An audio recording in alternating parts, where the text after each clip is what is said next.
Hey there guys, how you doing here? This is Joe and today I'm back with more of the Talos principle to show you more skips and exploits, and this time we're starting in Area B.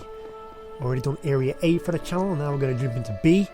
And there we go, this is B1, and first thing we're going to do is head up straight to Road of Death. This is by far the quickest skip and the most easiest exploit, and I kind of did this on my live stream a few days back. And again, I kind of got the inspiration to do this from MainGI's challenge list, and I will put that link in the description.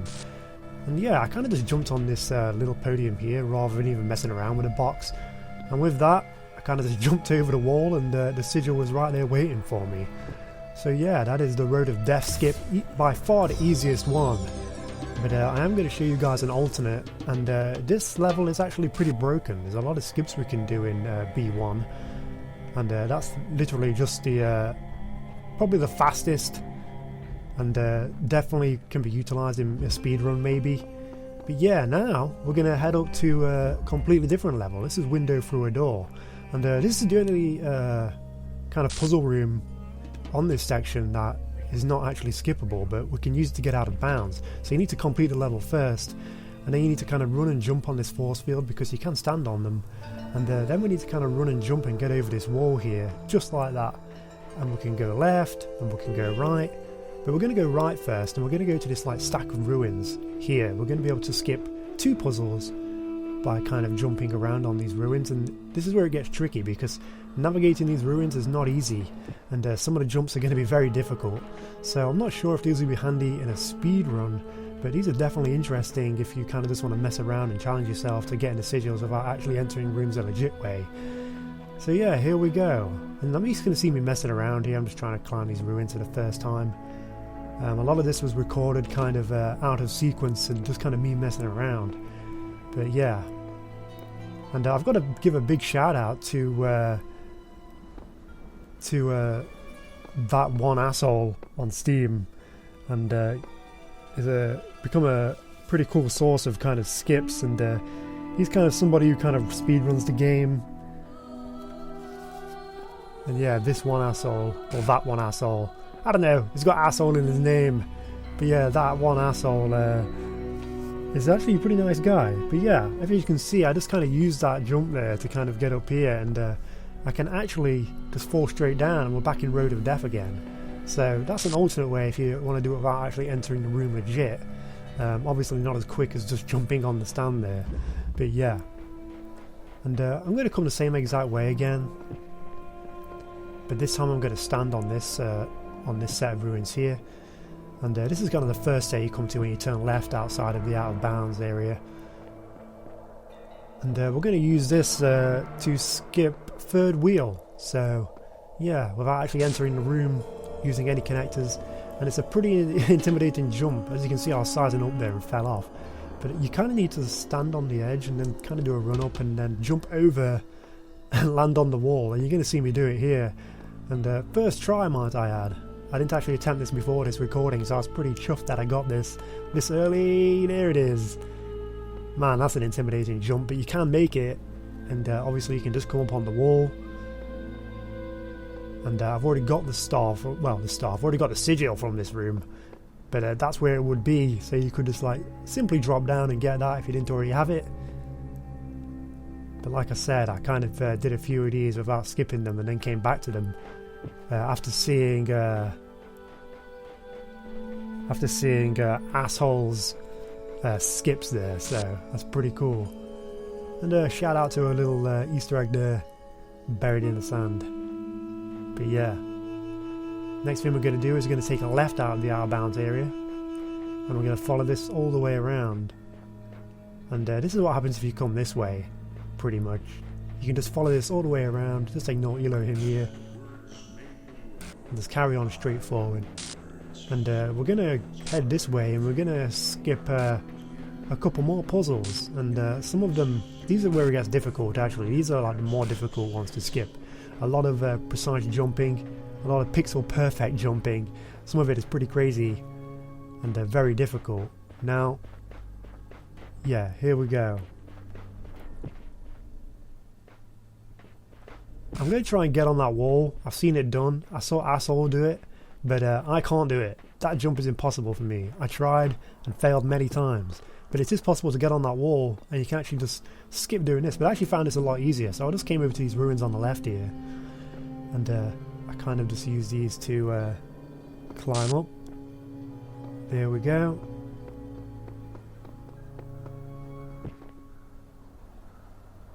And then I'm just going to kind of drop down on this wall.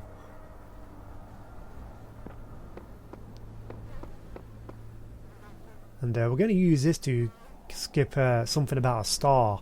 And this is a pretty intimidating jump as well, because you kind of need to do a running jump and kind of land on this wall. And there you go, you saw me do it there. And it's a pretty difficult one, and you can mess it up, but pretty straightforward. It seems like it's a narrow gap, but it's kind of easy to make. Now this is the wall I would have landed on if I did that original jump off the sand, but like I said, I cannot do that. I tried, and I guess it's just like a really specific angle, but I did see Asshole do it, so shout outs to him for finding these tricky jumps.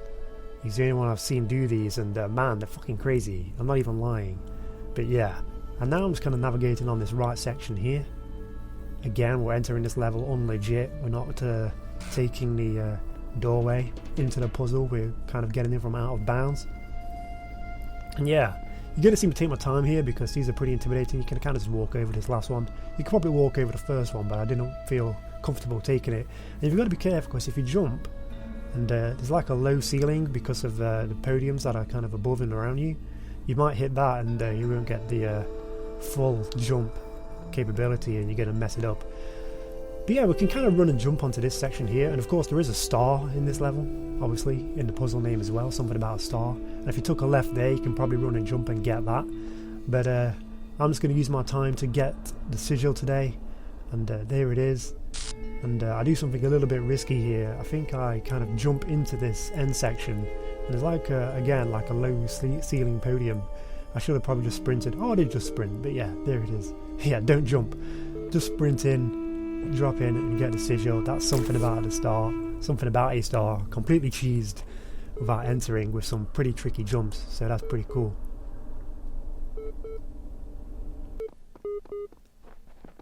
Okay, now this is where it gets interesting, because we're going to do over the fence, and over the fence is a pretty long process, but it's definitely skippable.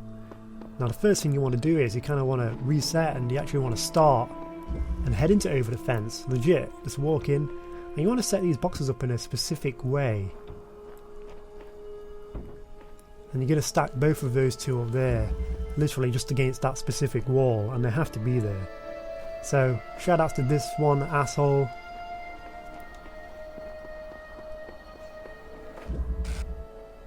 And we're going to head into window through a door again, and we're just going to do the same skip we always do, over the force field and over the wall, and then we're going to head left when we do it and head back to the area we were just in. But we're not going to go for something about a star this time. We're just going to head around and keep on going. So yeah, here we go. This is what happens if you keep on going down the back wall, and you're going to come to the second set of ruins, and this is pretty much what we're going to use to get into this area. So we're going to want to jump up and climb up this set of ruins and get onto this wall here that I'm looking at. So here we go, let's give it a shot. Again, this is probably the most difficult skip, I'd say. And this jump is really easy. You can kind of just run and land in that, and that pillar will kind of stop you fall. But then you need to kind of run and jump onto this, and this is a tricky fucking jump, man. And if you fall down, like in that area there with the jammer, you're going to have to reset. There's no way out, because you've set the boxes up in a specific way. And now once you're on here, you need to kind of just sprint forwards and land on that wall. Again, it's another tricky one. You can mess this up and go around and do the jumps again. And you can even fall off into the puzzle area and have to reset or run the whole way around again, so that's pretty daunting. But yeah, we're going to pick up that second box there on top, which we kind of placed there at the start. Obviously make sure you don't do any resets between that. And yeah, once we've got this box, we're going to climb up this set of ruins again, and we're going to kind of do another running jump and land on the wall. And this is a pretty intimidating section again. This whole puzzle, like skipping this is not ideal, but again, if you want a challenge, by all means try. I did, and it took me a while to get it right. And I'm going to place this box in a certain spot on this wall, and you're going to see me sizing it up here, and I'm going to cut away because it was a pretty daunting task, and I think I spent about 5 or 10 minutes like figuring out where I'm going to place the box. But I finally settled on this place, and now I'm going to use the box, and I'm going to angle myself between this podium on the left and the tree on the right, and I need to run and make it on that wall or past the wall into the area. And there we go, I made it on the wall, dropped down, I've got the sigil. So after doing all this, I was kind of messing around with the game and kind of realised you can actually get out of bounds another way, and that is just simply by going through the window. And yeah, it's a lot easier to do, and it kind of saves you messing around with a lot of jumps, which is like my worst thing when it comes to out of bounds skipping in this. So yeah, we can pretty much just kind of mess around with this and do it this way. So I'm just going to jam him there. But you don't have to do it this, you can just send the box away. But yeah, you're going to be skipping everything through Road of Death here. Pretty much the first puzzle we did, and yeah, let's see how we do. So I'm just going to bring the box down here. I just did this so I can show you that you can actually bring the jammer out of the map too, as well as the box. And getting the box out here will save you kind of setting it up in like messing around later on and stuff like that. Like all that jumping we just did and stuff like that, we don't even need to do that. We can just simply get a box out of here. Saves messing around. There it is. And then you need to kind of place this right if you want to get the jammer out. There it is. So I just got that outside, and then I just reached down and picked up the box. And there we are. Kind of saves us messing around with over the fence. All that jumping, we don't even need it. We can then just bring the box out of here, and if you hug the wall really closely, this is actually going to help you get the sigils for these two if you'd rather do it out of bounds and not from inside the map here.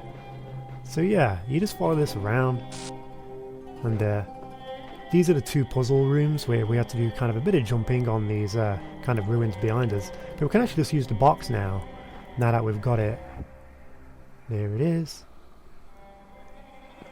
And yeah, there's the sigil for that puzzle, and we don't even need to get that anymore, so we can just drop down there and get it if we so choose. And of course, if you got the box from the earlier method that I adapted from this one asshole, then you could just bring the box out there and kind of get these sigils this way too. But because you're getting these from Road of Death, it's a lot quicker. And there we go, we could actually get up and skip this puzzle now. And we didn't actually skip this one before. But just by bringing up the box, we can actually skip this. So that's pretty cool. Window through a door. So that's pretty much all of the puzzles you can do. That's pretty much every level broken because of getting the box out. And like I said, you could do it before by using the alternate method, by doing all that jumping. But who wants to do all that jumping, man? I'm not.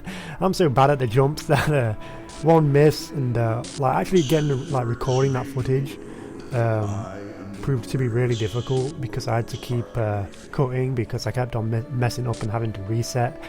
Because that jump over, yeah, that jump is no joke. Like this one here,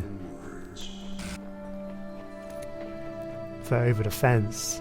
Especially when the puzzle is really quick anyway. But the fun thing about this is that by doing what we did earlier, we can actually jump up there, and we can actually get this box into that puzzle, into over the fence. So that means there's going to be 3 boxes in over the fence, and when there's 3 boxes, it means we can get 2 out. So let's just go ahead and do that here. There it is, landed on the wall. And then from up here I can just drop the box in and drop in myself, and then I'm just going to kind of maneuver the boxes around here so I get them all on this side of the fence, and then I can go ahead and build some stairs on this side of the wall here. It's pretty much the lowest wall in this puzzle, and it's where we kind of picked up the 2 boxes earlier, or the 1 box where we're placing that corner. But now using that same method we can actually get both boxes out. And I'm not really sure if you don't really need both boxes to solve any puzzle, apart from the last one we're going to do here, just because the wall is so high. And we did do this with one box before, but it involved a really long tricky jump. And if you remember, like a really tight squeeze between a tree and a pillar. But now with the two boxes, we can just jump onto this side of the wall here. And once we're on this side, we can just make an easy jump over there. And the ironic thing is I've already solved this puzzle because I've got the jammer on the door in this puzzle already. But this is the out of bounds way. You have to go in the puzzle and then come back out, so not really worth it, but it's pretty fun to do. Just showing you kind of the uses that you can have with two boxes outside of the map now. Just makes solving some of the puzzles a lot easier if you wanted to do it in an out of bounds way. And yeah, you can just literally just run across here, jump in the room, and get the sigil that way. So there that method is. And yeah, a lot easier than what I showed you earlier in this video. Again, those are kind of more difficult and a lot more challenging, so if you want to try those, by all means go ahead. But getting the box out of Road of Death is a lot more viable, and not only that, it allows you to get two boxes out of this B1 now. And if you really wanted to, you can now bring a box up here. Again, it's only one box, but you can have a lot of fun with two boxes. Get a good try and see what you can do with two. You could also get another jammer out of over the fence if you wanted to bring out two jammers. But yeah, there it is guys, a bunch of B1 skips. Shout outs to Mangy Eye's challenge list, and of course this one asshole for the first portion of this video and showing me those skips there. But yeah, there it is. Thanks for watching guys, and I'll see you next time.